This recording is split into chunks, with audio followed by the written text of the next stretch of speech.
the Oklahoma newsroom, this is an OU update. I'm Jenny Carlson here with OU beat writer Ryan Aber. Ryan, about a week ago, we got the news that Trae Young was leaving the Sooners. We pretty much expected that to happen, but the news of departures in recent days, much more surprising. We find out last week that they're losing another point guard, and then we find out this week a forward and Cam McGusty. I mean, this is a little bit of a surprise, isn't it? A little bit, not overly, given the seasons that each of those guys had.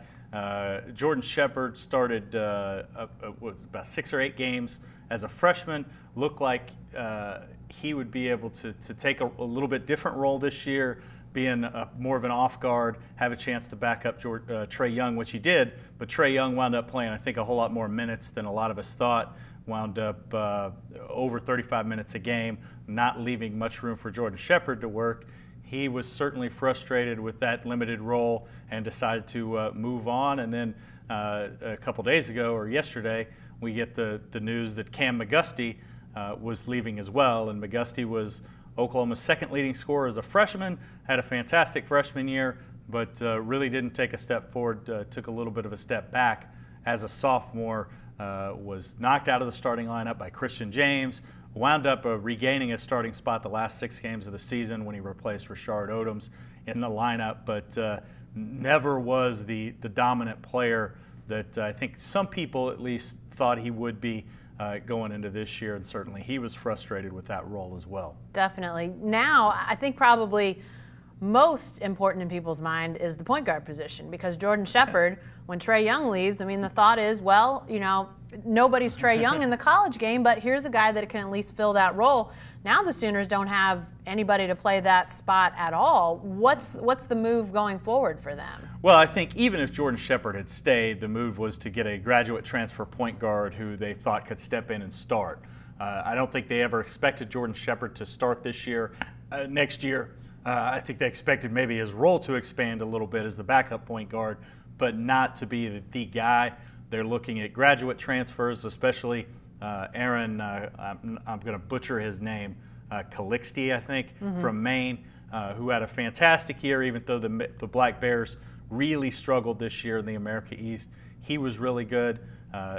Lon Kruger made an in-home visit with him. There's a couple other guys that they're targeting on the graduate transfer route, but it went from being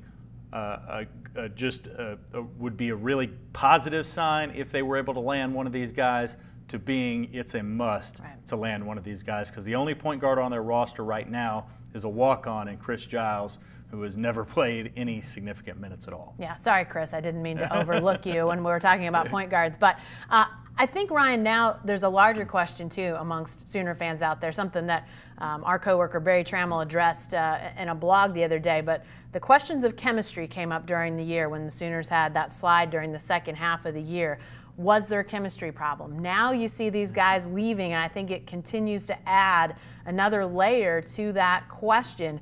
What's your sense of that? Is that part of what happened with these guys? Well, I think it's fair to question, because you look at the way this team fell apart down the stretch, losing, gosh, what was it, 7 of their last 9 games.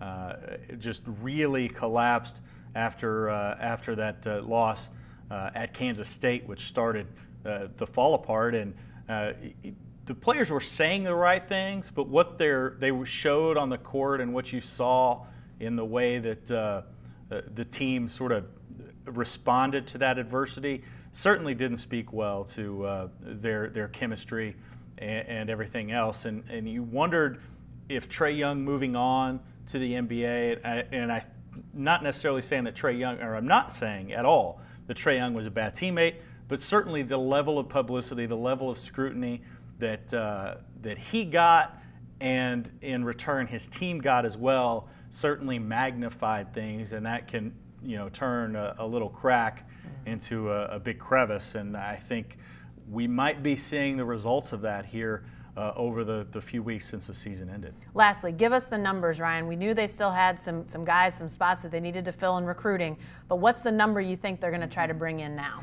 Well, they've got 3 spots open right now. They had 1 extra, which they filled with the junior college forward from Utah. They've also got Jamal Bieniemy coming in, who's more of a two-guard, who is sort of replacing the scholarship spot that Kadeem Lattin leaves open. But the three guys leaving, Trey Young, Jordan Shepard, Cam McGusty, each leave a spot open, and they really need to fill those. They feel really good about that 2019 class that they've got coming in behind this, but they've really got to finish 2018 on a strong note in order to not make next season a lost year. We knew the offseason was going to be interesting for the Sooners. We just didn't know it was going to quite be this interesting. So we'll have a lot more news to come as recruiting heats up and we find out who they might be bringing in to fill those spots left open on the roster. Be sure to stay with the best coverage team anywhere at newsok.com and every day in the Oklahoman.